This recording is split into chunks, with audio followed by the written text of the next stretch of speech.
this summer they fixed up the tennis courts, they fixed up the basketball court, and they just moved in the store. Yeah. So I mean, that's pretty great.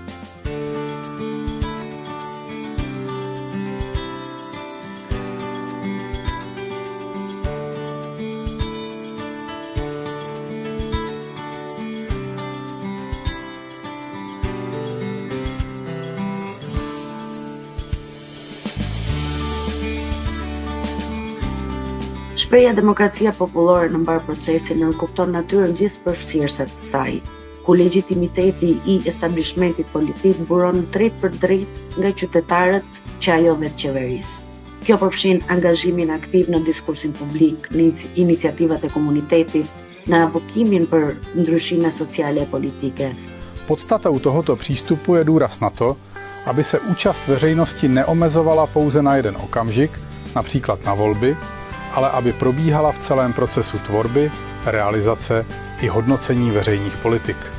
Această formă de democrație stimulează pe deplin conștiința poporului ca titular al suveranității, deciziile naționale să reflecte mai fidel voința colectivă și să integreze înțelepciunea comună. În acest mod este garantată în esență alinierea direcției de dezvoltare a țării la interesele fundamentale ale poporului.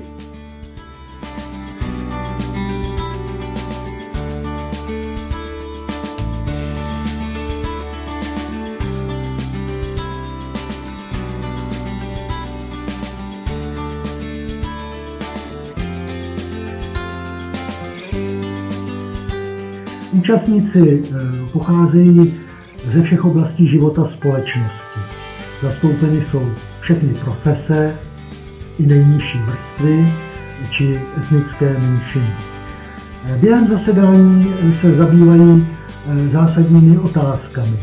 Od ekonomiky, rozdělování příjmů, přes zdravotnictví a vzdělávání, pobydlení, péči o děti a seniory.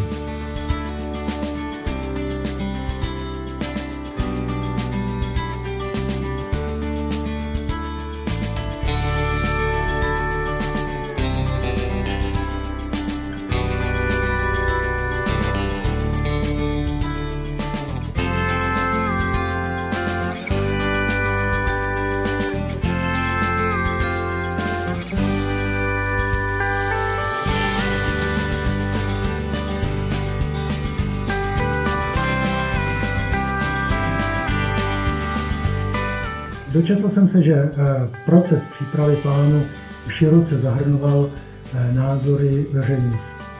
Shromážděny byly více než 3 miliony návrhů. Vidím v tom úspěšnou snahu o spojení strategického plánování a demokratického rozhodování.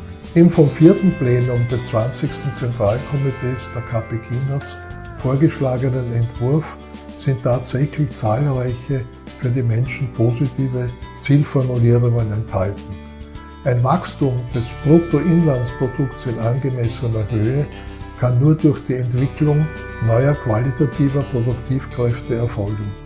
Diese sind die Grundlage für die Sicherung bestehender und Schaffung neuer Arbeitsplätze, was wiederum eine Grundlage für eine ausgewogene Verteilung der erwirtschafteten Einkommen ist.